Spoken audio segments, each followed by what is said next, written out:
Good morning, beautiful people.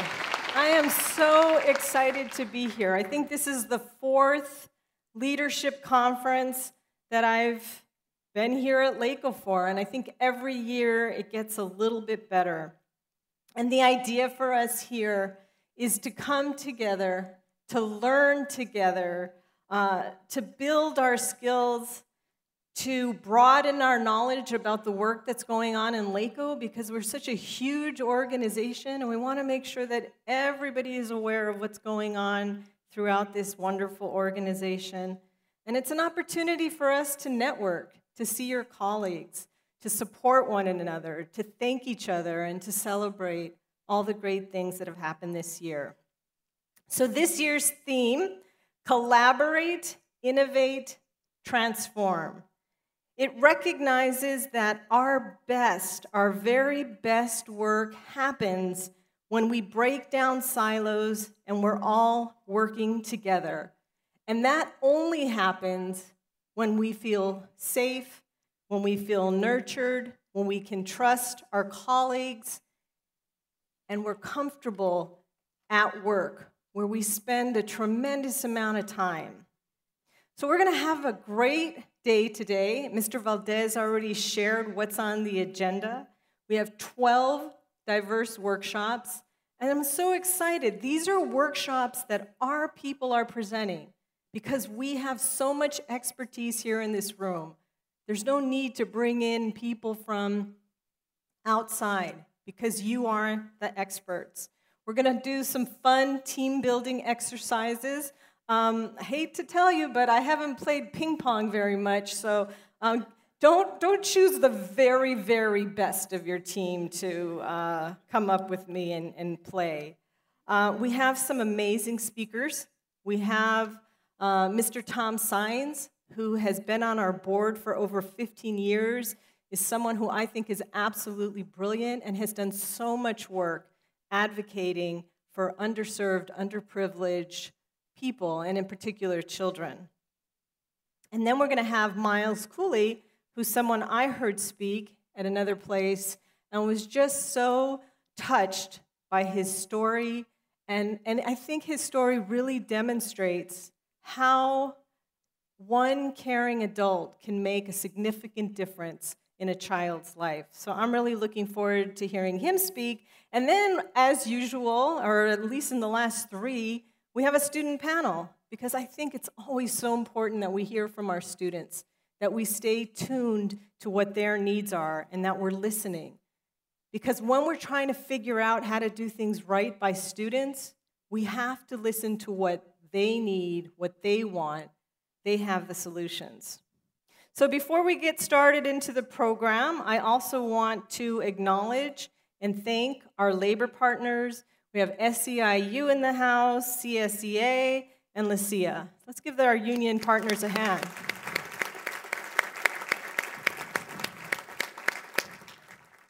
I also just want to acknowledge Brian Christian. And I know that he's probably not back with us yet, but I know that he had a pretty serious car accident. Now it's probably been a few months.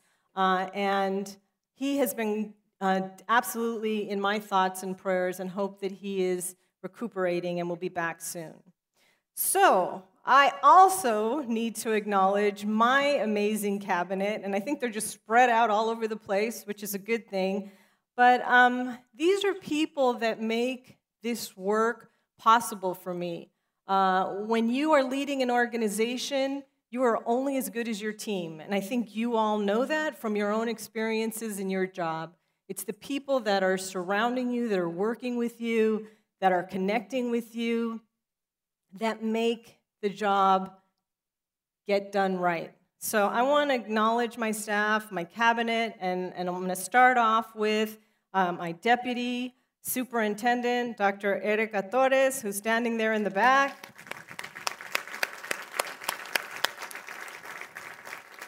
Our chief of human resources, Dr. Art Kuna. Where's Dr. Kuna? Where are you at? I don't see you. He is in the room, right? All right, I know he's here. I just saw him. We have our Chief Technology Officer, Greg Lindner. Greg, where are you? Chief Educational Programs Officer, Marisela Ramirez. Our Chief Financial Officer, Ms. Pat Smith. Where's Pat? And you just heard from our Chief Academic Officer, who I swear should have been a comedian, Mr. Arturo Valdez. And then last but not least, we have our General Counsel, Viviana Andrade.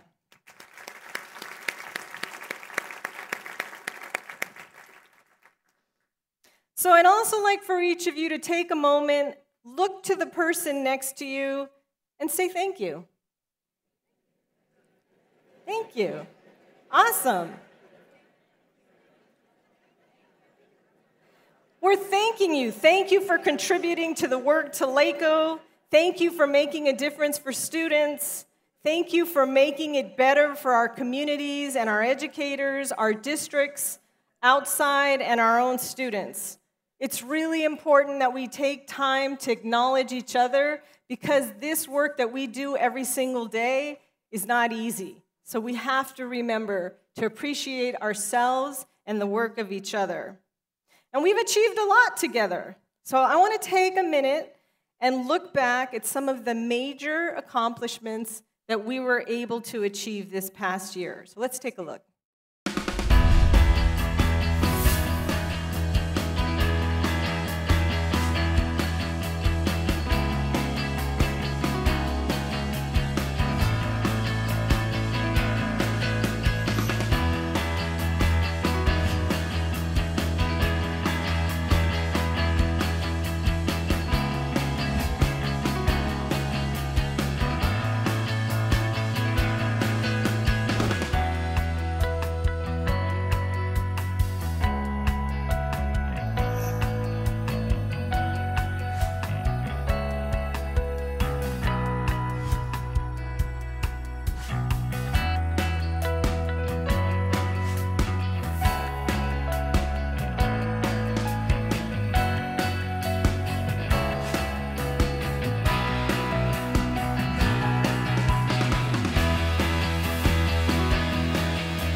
Well, I'm impressed. I think that's pretty amazing. And it was fun to stand up here and watch your faces and the pride that you feel, as you should, because this happened because of all of you.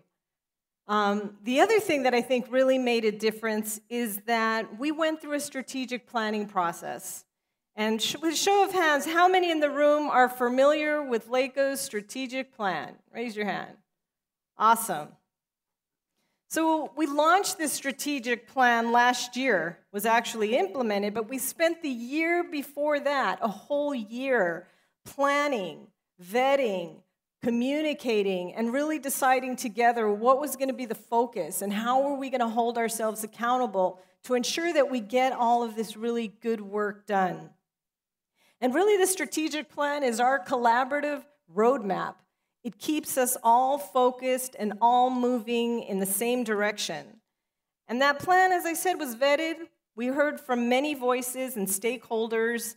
We heard from all of you. We heard from other LACO staff. We heard from leaders from our 80 school districts, our Board of Education, and others. We asked, tell us, what can we do better? What are we doing well? What is your criticism? Where can we improve? What are your ideas to make this organization an optimal organization serving our community?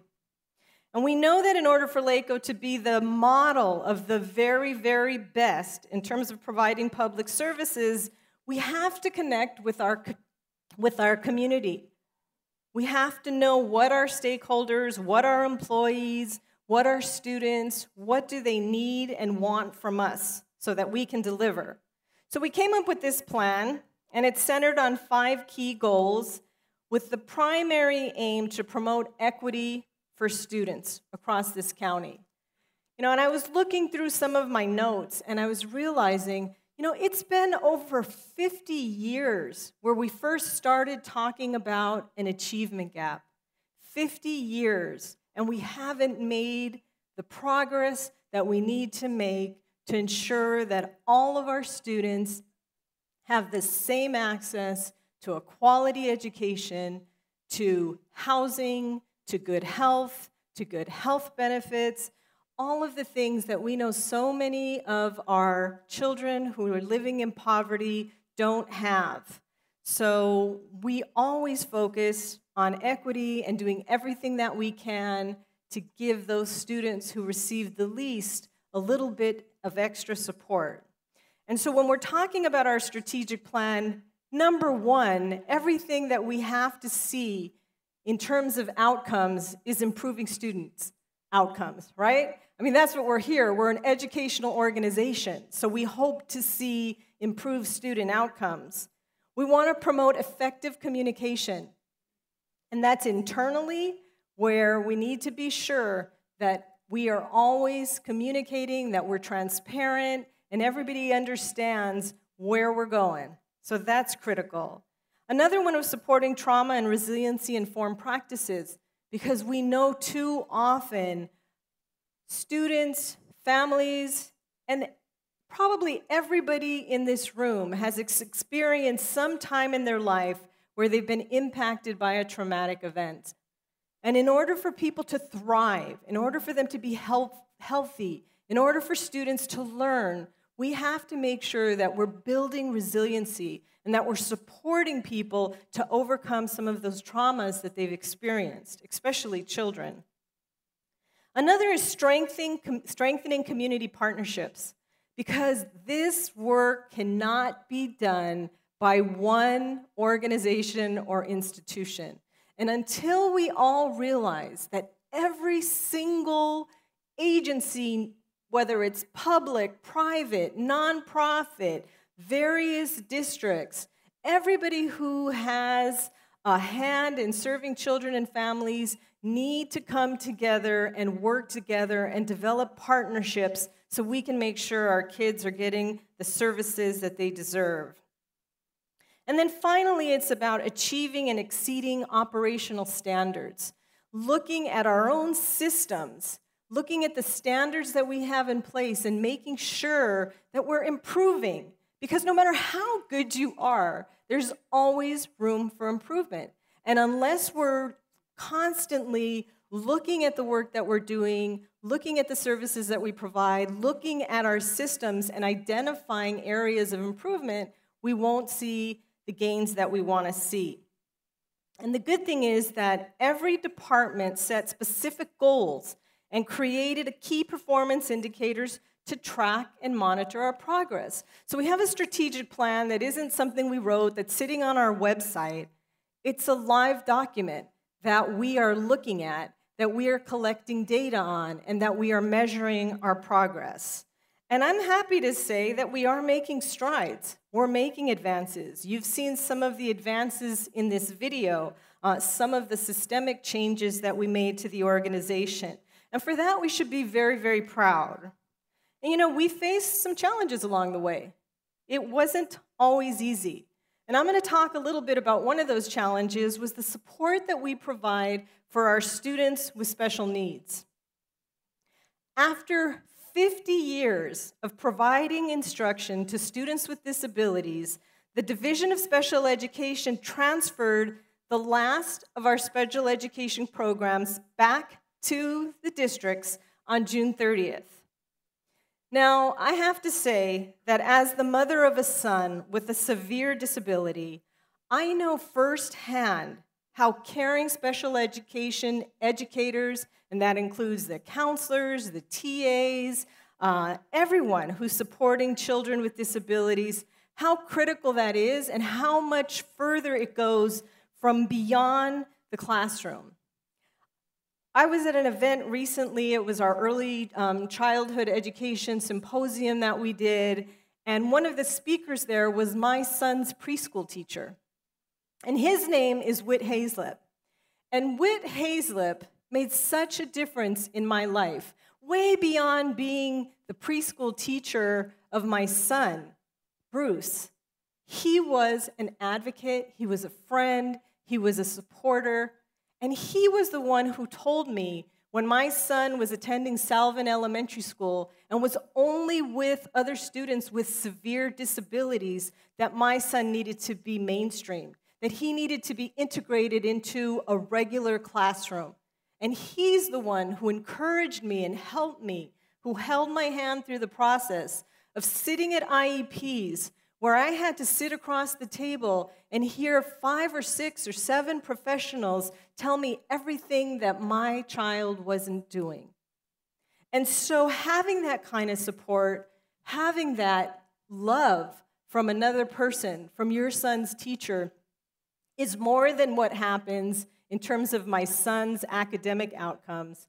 It taught me how to be an advocate for someone, for my child, so that people would see him not as a wheelchair, not as a deficit, but as someone who had beautiful assets and things to bring, and that he would have to do things differently. So for me, when we talk about LACO special education, I really appreciate the educators that made a difference for the students that we served. Countless numbers of children and families throughout this county. And those special educators, they did their job with love and compassion and dedication, and it showed. And so I want to acknowledge Carol Higa. Carol, where are you? Stand up, Carol. Here she is. Carol Higa. Carol Higa has amazing leadership skills. She's quiet and soft-spoken, but she knows her business, and she got the job done. And it wasn't easy. She was working with our SELPAs. She was working with teachers who were frustrated about these takebacks. There were challenges with making sure we got summer schools covered, making sure that those classrooms were staffed properly, and she got the job done. And our students received the highest quality of care. So I just want to say that it's people like Carol Higa and our special educators that will always put children first. So thank you to our special educators.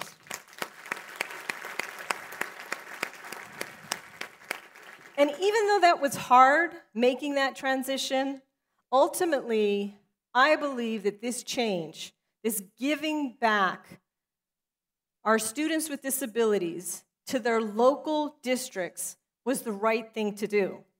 Because I remember visiting some of those sites and walking onto some of those campuses and saying, I'm here to see X classroom. And they'd say, oh, yeah, that's the LACO classroom. There wasn't ownership. Those were students that didn't belong to them. Those were students that we were providing services to.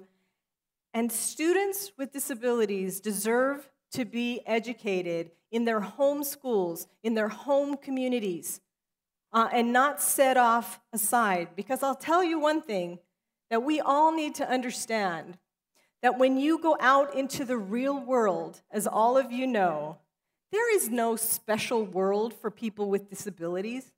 And until students, children, adults with disabilities, and those who are, I call, temporarily able-bodied, because we're all going to get old and we're all going to lose some of our kick, right? We're never going to move forward the way we need to, with compassion and understanding and learning how to support one another.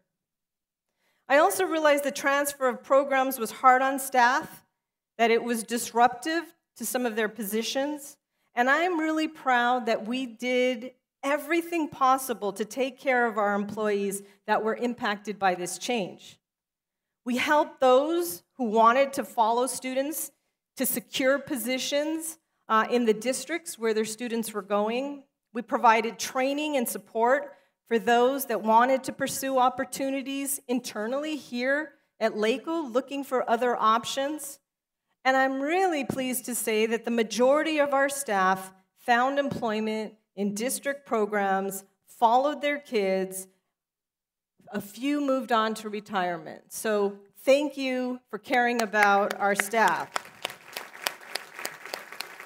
And like I said, this work isn't easy work, and I really want to call out Dr. Nick Stephanie. Where's Dr. Stephanie?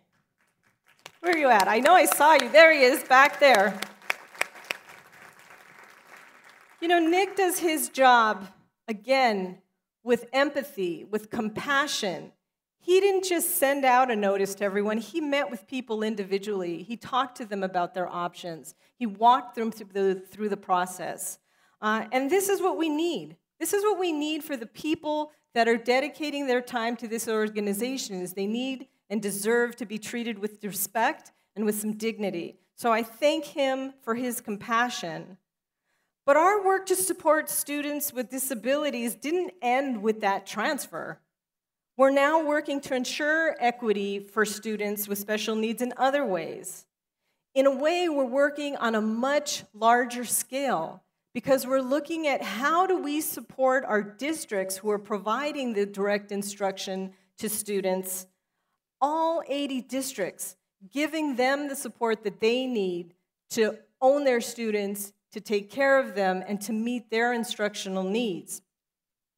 So the Inclusion Design Unit in CIS, under the leadership of Dr. James McKenna, is promoting the innovative universal design for learning model. This is creating a collaborative community of educators focused on innovative approaches to transform instruction to meet the needs of all learners.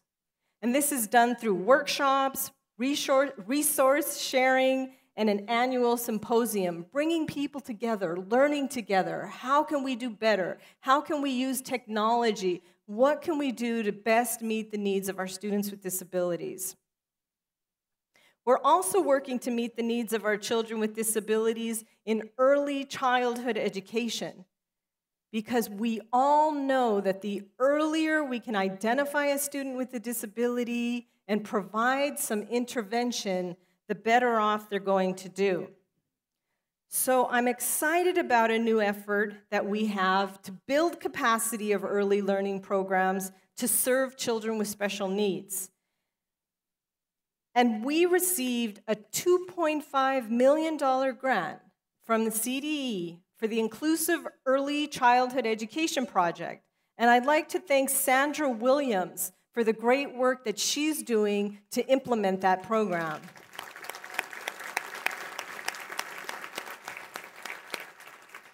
So let's talk a little bit about differentiated assistance. Whew. Like I said, we got a lot of work to do. And LACO's playing a key role in the state system of support to close achievement gaps for students with disabilities, for students in our foster care system, students experiencing homelessness, and English learners. We're partnering with 35 districts in LA County that have been identified for special assistance through the California School Dashboard. And we're helping them. We're not coming in saying, you got it all wrong, you're not, meeting your targets. No, we're saying we know it's hard work. We're partners. We're here to help you. We are thought partners that are going to look at your data and assist you and provide resources so that you can do better. 25 of these districts that have been identified for differentiated assistance have been identified because of the academic performance of their students with disabilities. So this is why we can't think, oh, we're not serving children with disabilities. No, we may not be providing the direct instruction, but we are playing a key role in supporting the 80 districts to improve the instruction for those students. And I really want to tell you that this work would not be possible without some key people. And I want to acknowledge them. In our curriculum and instructional services, Dr. Ivan Contreras.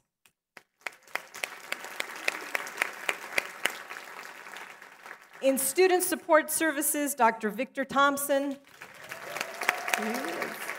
Playing an instrument. And in accountability support and monitoring, Ms. Dina Wilson. I am so proud and appreciative of the amazing team out in the field working hand in hand with our districts every single day. You're making the difference. So let's talk a little bit more about equity for our youngest learners. And when I say how things aren't easy, just yesterday I was sitting in my office writing up my talking points, and I got an urgent call from Arturo Valdez. He says, I just want to let you know, one of our Head Start programs, Para los Niños, is in lockdown. It's an active shooter situation. And I said, do you know what you mean when you're saying active shooter, Arturo? There's an active shooter out there shooting? He said, absolutely. I know what an active shooter is, and so does our staff. Somebody has been shot directly outside our school. Our kids and facility is in lockdown. We're notifying parents. We're taking care of business. Everybody is safe. Just think about that. How do people go through life, all of us, every single day with the violence that surrounds us, with the fear of another ridiculous shooting of innocent people? But I'm just so happy to say that regardless of what situation we're in, we are trained, we're prepared, we take action, and we take care of our kids. So the Head Start and Early Learning Division are leading the way in how we prepare and ensure our county's youngest learners have the foundational skills to be successful. I was delighted to welcome participants at our first ever conference on improving the transition from preschool to kindergarten. Because guess what, folks? We've got preschool, state preschool, we have Head Start, we have TK, we have all of these different programs that are working ultimately to make sure that when kids show up, first day of kindergarten, they are prepared, ready, and able to learn. But we don't do a good job talking to each other. How do we make sure that everything we're doing is aligned? That our Head Start programs and the TK programs and the state preschool programs and the districts that are doing TK, that we're all communicating and really truly understanding what it takes to make sure those kiddos are ready the first day of school. So having this type of conference, it's a key step in overcoming the achievement discrepancies that are experienced by low-income children, including the 28,000 in LA County's Head Start program. This event emphasized the need for developing a county-wide system to support children and families as they move from Head Start to K-12. And I mentioned earlier, we're also shifting the way we're supporting our very youngest children with disabilities with that grant from the CDE for the Inclusive Early Childhood Education Project. I want to thank Ms. Keisha Woods, Ms. Ana Campos, and their entire team for the work you do every single day, the collaboration and empowerment of parents and other key community members to better serve our babies in our early childhood education programs.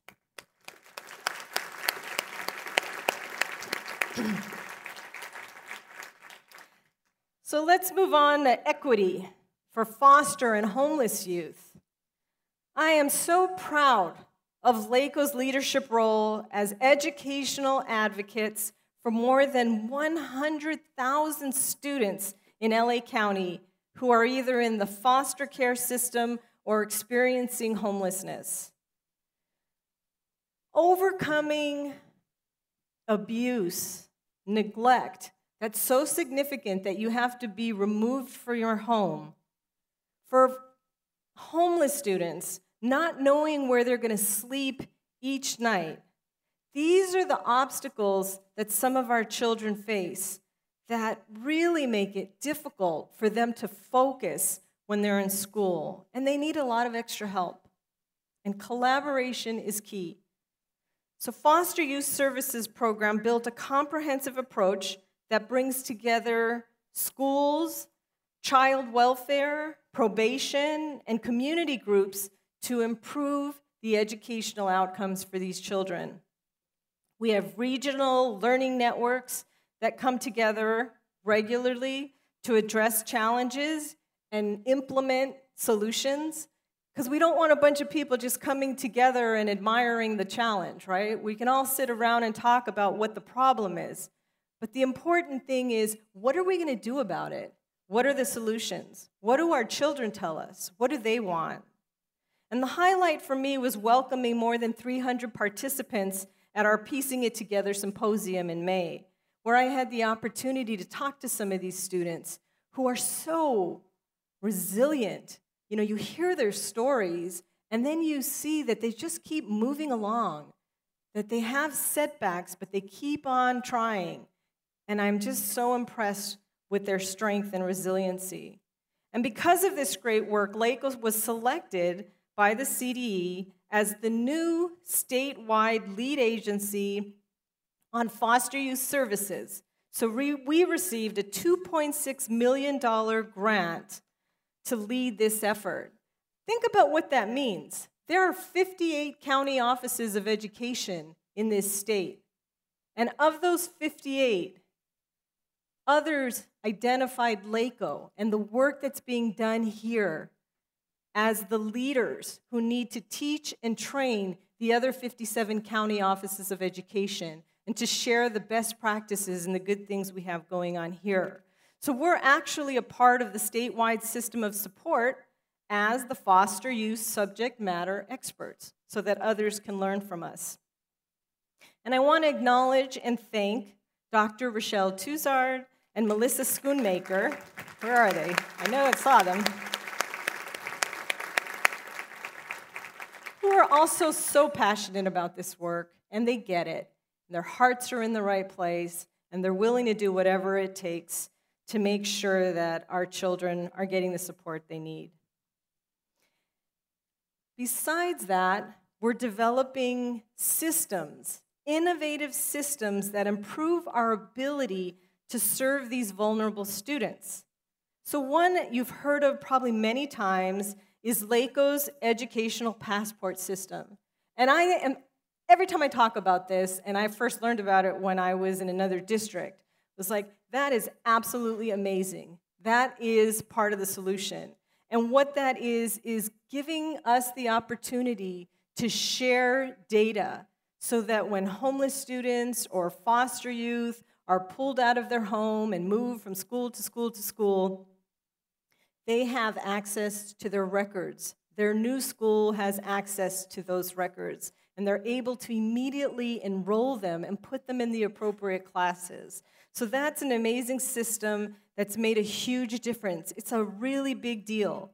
And now this system has been also licensed to the Riverside County Office of Education to benefit their students there. And I think as we move into this role of the state leaders in foster youth, more and more counties and districts are going to want to use some of the tools that we've created. So LACO is certainly at the forefront of developing these vital systems that support student success. So let's talk about the BEST project. Don't anybody pass out. I know it's been crazy. I know it's been a lot of work, but we're making great strides to improve this critical financial and human resources management systems for LACO and for more than 125 districts, community colleges, charter schools, and other agencies. It's a huge investment. If any of you attend our board meetings, there are regular updates. We're talking about over $80 million that we've invested to make sure that our systems are updated because they are obsolete. And at any moment, they can crash and burn, and we need to make sure that we're prepared. And I know that there are lots and lots of people in this room and outside these doors who've had to go way above and beyond your normal responsibilities to make sure that we're on track and ensuring this project is going smooth. So I want to acknowledge Mr. Greg Lindner again, Mr. Paul Landry, all of you people in business services and fiscal services, and all of you who've had to test and support and change from your day-to-day responsibilities for making sure that we're giving it our all to get this done right. So thank you.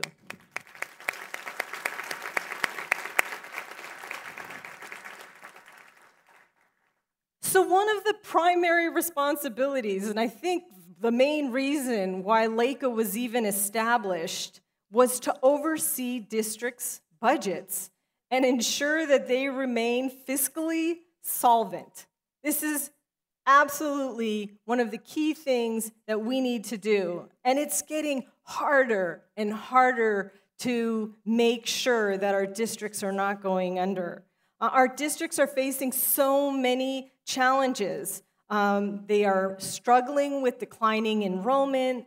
They have fiscal issues due to cost increase in PERS and STIRS and salaries. And it's very, very challenging for them to ensure that their budgets remain healthy. And LACO has taken serious steps. I think we've really stepped it up in supporting districts that are having challenges. We've had to appoint fiscal advisors in the Montebello, Lenox, and LAUSD, 3 districts where we've had to go in and say, it's time for us to take a much more significant role in ensuring that they remain healthy. And I'm happy that our business advisory services team, Keith Crafton, Jeff Young, Octavio Castello, has enhanced this collaboration and communication with districts to ensure their stability. So we're not just looking at the 3 that are having challenges, but we're looking at all of our 80 districts with a much closer looking through a lens of making sure that they're able to maintain their healthy budgets. And we've also done our due diligence to prevent, as I said, some of the other districts from becoming fiscally insolvent. But we have a lot of work to do. Now, how many of you have heard of AB 1840? I first heard about it out of the blue after the law had passed. And what AB 1840 does is it changes the rules about when a district becomes insolvent. So it takes the responsibility or the oversight from the state and it brings it over to the County Office of Education, and it holds us accountable for making sure that we turn that district around and get it back to a healthy budget, to healthy management, so that there can be local control again. So that means for us that in January, we acquired the oversight of Inglewood USD. And our superintendent, our deputy superintendent, Dr. Torres, has been doing an amazing job. She's actually there every single day, full-time, assisting that district. We have 7 full-time LACO employees in there assisting that district, and many others. Some of you have been pulled in from time to time to offer some additional support. And that's what it takes when we have to turn a district around that's been in state receivership for over 7 years. And this is hard work. But at the same time, it's an opportunity. It's an opportunity for LACO to directly impact the lives of the children in those communities, because proximity counts. And when you think about the state providing oversight to a district that is far, far away, it's not the same as having a county office of education that's 20 minutes away, depending on traffic in LA, to really make sure we can get there and offer the hands-on support. So thank you to everybody who's providing support to Inglewood Unified.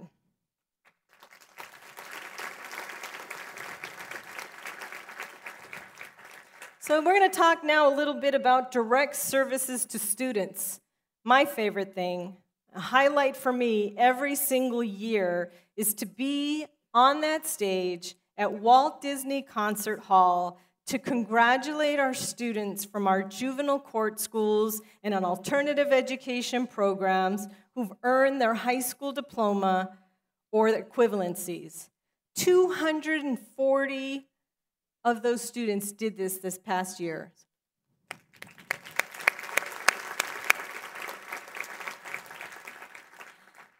These are children that are so dear to me. They face so much hardship in their lives and are often viewed through a deficit lens. I don't see them that way, and I don't think our staff does either. I see their potential, I see their beauty, I see their strength, and I see their resiliency. And I am so grateful to the dedicated team of teachers, counselors, principals, school staff who go into our camps and halls and alternative education programs every single day, sometimes under not the most pleasant conditions, with the challenges facing our students in the probation department and shortage of staffing and other issues that you've probably heard on the news. It's not easy. It's hard work, but they show up every single day and they see the ability of their students and they support them. We have our award-winning Road to Success Academies making a difference because of the day-to-day collaboration between school staff and probation officers. I'm super proud that RTSA was featured in the Harvard Graduate School of Education's course on how people learn. Our model instruction is supported. Our model instructional program is also supported by ensuring we have a robust family engagement program. And I want to acknowledge Hayel. Where's Hayel? I saw you. I know you're here. That's a woman who knows how to get things done. Let me tell you. We changed how we were providing services. We went from contracting out with an agency that wasn't even located in California and started doing these services in-house. And we improved the number of programs to our parents, their engagement, their participation in so many things. So Hayel Ovalle made a big difference in turning that around. I also want to thank Dr. Diana Velasquez, Dr. Jason Hasty, and Mr. Jim Anderson and their teams who are working every single day throughout this county, ensuring that our students are getting the support they need to get back on track. So thank you.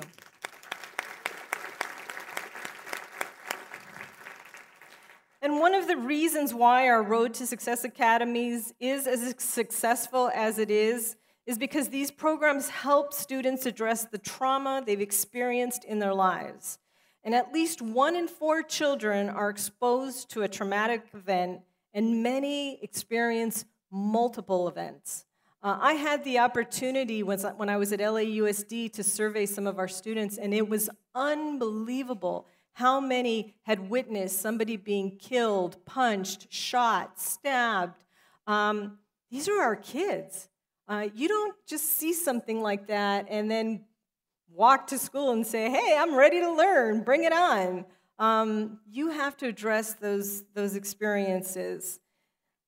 Too many of our children witness or experience violence in their homes and communities, and many struggle with abuse, neglect, poverty, and homelessness. So great instruction and effective interventions are critical, but mental health and wellness are equally important. Our children have to be emotionally healthy so that they can learn. And that's why I'm really excited to have joined our County Director of Mental Health, Dr. Jonathan Sharon, on an initiative to support a trauma-informed approach in schools countywide. With partners at UCLA, go Bruins. I know there's a lot of SC people in the house, but gotta say, go Bruins.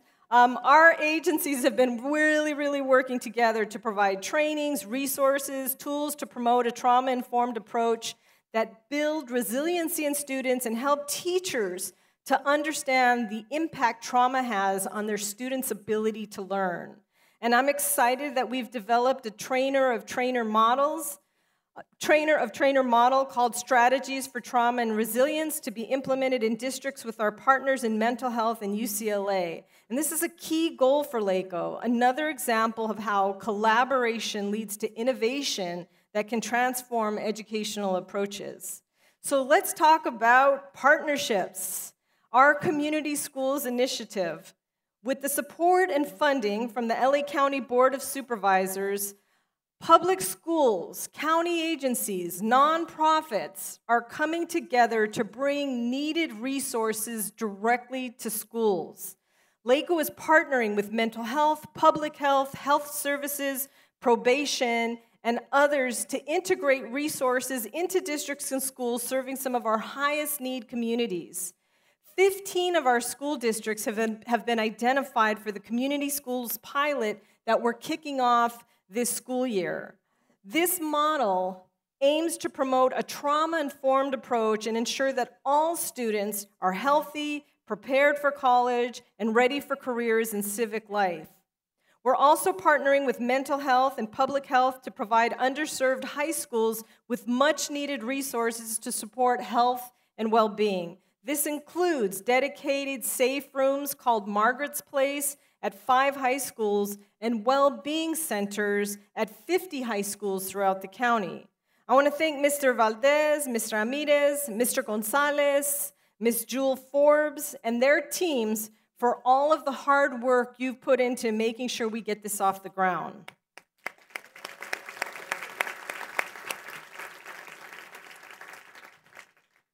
So I want to move on to talk a little bit about our immigrant students. And sadly, somehow, being an immigrant has become a nasty word, or which is so disappointing that some people will look at innocent children that come from another country or their parents and see them as a threat. I guess that's not new, right? Isn't that the thing, the scapegoat of immigrants that has been taking place in this country from the start? But sadly, another source of trauma for our students is the fear that their immigrant parents may be removed from home while they're at school. And if I have to see another image of a kindergartner crying, desperately pleading to bring their parent back, telling us that their parent is not a criminal, to please bring them home, I don't know how much more of that I can take. Seeing children in cages, it's just shameful. Nearly 60% of children in LA County have at least one immigrant parent. And I'm committed to provide the constitutional right of all children, regardless of their immigration status, to receive a free public education. LACO has raised its visibility in protecting immigrant students and families by creating partnerships with county agencies, community-based organizations, and nonprofits. We are formally opposing efforts to deny or reduce public services to immigrant families that can negatively affect our students' ability to succeed in school. And in a related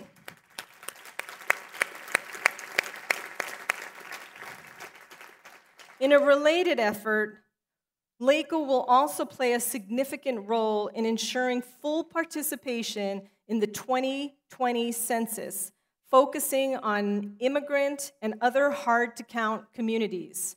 Our schools are trusted messengers in our communities. We need to make sure they are part of the outreach and that every single person is counted for this census. LACO will support county schools with information sessions, direct outreach, kiosks at schools, in coordination with community partners to ensure that everyone is counted. I want to thank Ms. Viviana Andrade, Ms. Carolina Scheinfield for the innovative work that they're doing to ensure educational equity for our immigrant students and families.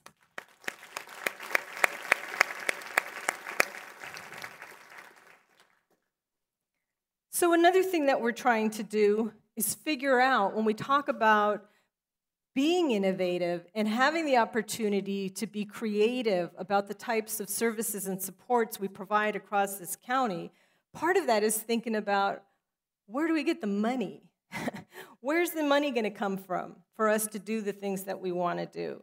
So we're working hard to promote equity for our students throughout the county and looking for ways to better support our 80 districts, collectively serving, if we include all of our preschool, 2 million children.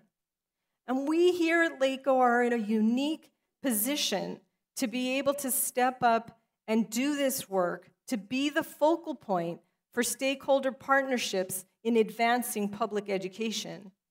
LACO is stepping up to be more proactive in how it supports the 80 school districts it serves. And as I said, in order to do that, we have to figure out, where do we get the money? So we are rebranding our Friends of LACO Foundation to create a stronger public-private partnerships and figure out better ways to go out and seek big dollars, big money that we know is out there. We just have to tap into it. Our goal is to create a platform for private and philanthropic investment in innovative programs and solutions based on a collaborative, not competitive model. We hope to create sustainable and scalable solutions that can be applied to schools across the county. We hope to build a new model that can be replicated throughout the nation. And we've already been contacted by our state superintendent, Tony Thurman, saying, what are you all doing about community schools? And can we use that model throughout the state? Happy to share that we have brought on Dr. John Garcia to serve as the President and Chief Deputy of Strategic Partnerships and Innovation for this new foundation. Dr. Garcia, where are you? Please stand. There he is. He's over here. He's our new money man. So everybody who wants more programs, go talk to Dr. Garcia. Tell him what you need. Tell him your innovative thoughts and plans, but what you need money for, because he's going to be out there trying to get it for us. I want to thank you all for your commitment and dedication, and want to be sure that LACO is properly celebrating and supporting you. So our Human Resource Services has developed the LACO Next Awards to recognize the great work of our employees. So in the past, we used to have this Blue Flame Awards that cabinet members would say, oh, who do we want to recognize? And we started talking about that more, and it actually came out of the strategic planning process where people felt like, how is that touching everyone? How does everybody have the opportunity to be acknowledged? And we actually came up with this Next Awards idea. And awardees are those taking LACO to the next level, helping to make our organization be the best organization that it can be. And nominations can be made by anyone. Anyone here can nominate someone for this via the new Our LACO intranet. So please take a look and consider nominating an outstanding employee. You are the best to judge. You're there working alongside of your peers. If you see someone who's impressing you and comes to work with a positive attitude and is making a huge difference, nominate them for this award. I also want to say we have a new EASE director, Dr. Emily Hernandez. Is Dr. Hernandez in the room? Stand up, Dr. Hernandez. She's over here. Dr. Emily Hernandez is launching the Being Well at LACO. And if you're not familiar with this initiative, you need to learn about it. You need to go to the website and see what it's all about. Because no matter what you do at LACO, your work is making a difference. You're making a difference for students, for families, for our districts, and for each other. We touch the lives of students in our own schools, in district schools, and those right here in Downey offices. So let's take a look. We have a video that we're going to show.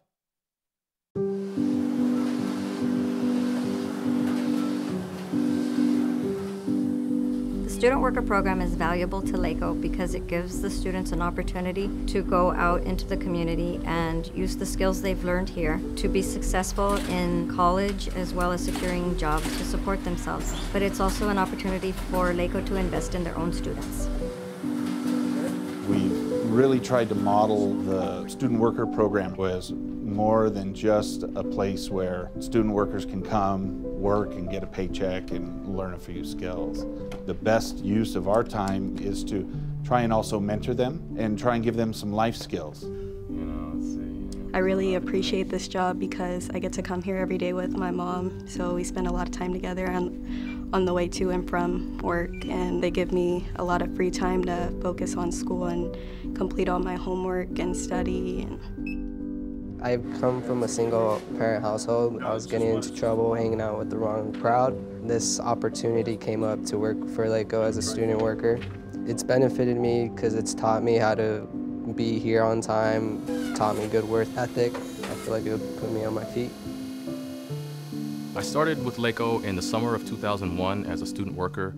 It allows you to work with others that have a greater deal of experience than you do, and you start to absorb a lot of that experience from them. The training that I've had throughout my years here at LACO have been invaluable. You know, I came in green. I came in as someone who wasn't majoring in technology, but a lot of hands-on experience, a lot of trial and tribulation, and I stand before you today as a supervisor here at LACO. Actually start downloading all it's full-blown, not only professional development, but personal development. It's getting one-on-one, getting to know them on a more micro level, all the way up to the professional level, to teach them how to, or to introduce to them ideas of how they would like to maybe go forward in their lives. I get the proper experience working in a professional environment. I get to learn how to properly act. The transition from high school to the job was like 2 days, so it was kind of hard, but I was able to adjust well. I love this job. I love that I work here, coming from where I come from and what I come from. This is a major step ahead, so this is great. This is gonna be amazing for me, just being on my resume. But working here is like, I like it. I appreciate it. I appreciate the experience. I like working here a lot. It's definitely helped me learn how to be more responsible. It's helped me be more mature, helped me talk with people, helped me like work as a team, and sometimes take it out like by myself when I have to do things by myself, and definitely helped me with patience. I think it's a great opportunity that I'm at LACO, you know, very young. I'm a college student, and just working with my colleagues, it really has shown me what I want to be when I grow up. It's very inspiring. so many professional and successful people around me, so I think that really makes me want to shoot for more, you know? I think you are given a second opportunity to succeed. You just got to put in the work, because you got to help yourself. You got to open some doors before others can open them for you. If you get your AA, get a degree, you know, sky's the limit now. You know, there's no limitations. You can be whoever you want to be. Makes me very happy to see them be successful and to see how happy they are that they have made it from where they started to where they end up. What it has done for me, it has allowed me to live not only comfortable within my own skin, but has allowed me to teach that to anybody and everybody that's around me.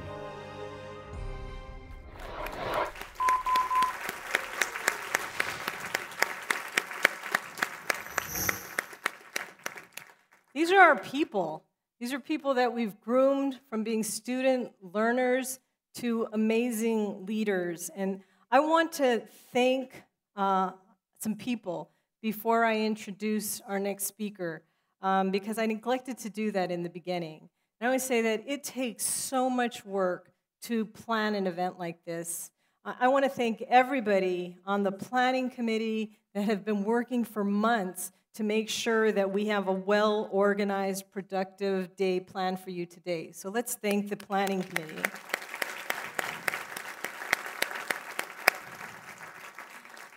I also really want to thank and I appreciate our tech people. I know that I must drive them crazy. I am absolutely positive that I must drive them crazy. So let me tell you a quick story. I went to LAUSD's opening meeting and saw Superintendent Austin Butner speaking. He sounded so eloquent, and I said, wow, he did a really good job. And I realized that he had teleprompters. And I said, wow, that's what I need. I need teleprompters, because then I won't lose my place and do the silly things that I do whenever I get in front of a group. And they made it happen. They went to LAUSD. They borrowed the teleprompters. They set them up in my office, and they said, you know what, you got to practice, because these things aren't just that easy to use. And so we practiced and practiced and practiced, and you can see today we do not have any teleprompters. And I just said, you know, I am so sorry. I get these bright ideas the day before, and I say, yeah, this can happen, and everybody jumps to make it happen, and sometimes I just get it wrong. So I just want to thank the technology team for putting up with me, Tyler, Alan, you guys are amazing. I also want to thank and introduce to you, if you haven't met her, Daisy Esqueda. Daisy, stand up.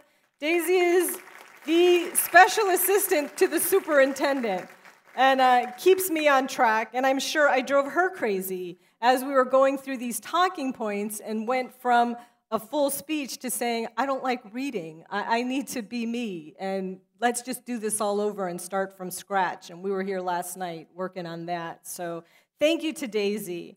You know, I also want to say something I kind of went over quickly, the EASE program, which Dr. Hernandez is running. But I don't know if you noticed some of the things that she's implementing to make sure that we are well and healthy. And the number one thing I noticed right away was the vending machine that has healthy food. How many of you have tried the vending machine? It is awesome. If you haven't tried it, it's in this building, so give it a shot and try it out. But what I also wanted to point out to you, and I don't know if this is something that you're aware of, but we have services through our EASE program here for our employees. So if you ever have an event, a traumatic event, something that's happened to you that you're not going to be able to get in to see a counselor the same day or the next day, know that we have somebody here. We have Dr. Hernandez who's running that program to make sure that you have immediate access to support if you need it. So like I said, check out our EASE program online and see what services are available for you. All right, so I think I've said enough. Again, I want to thank all of you, every single one of you, for the great work that you're doing, whether you touch children and families or not, whether you're in an office or at a school. You are making it possible for us to do the work that we need to do to better improve the instructional program in this county, and I appreciate you. So let's keep the momentum going. We're making great strides. Let's let go of our fears of change. Let's take some risks. Let's be innovative. Let's do what we need to do to ensure that this organization is the model of what a county office of education should look like. And thank you for everything that you're doing to make that happen.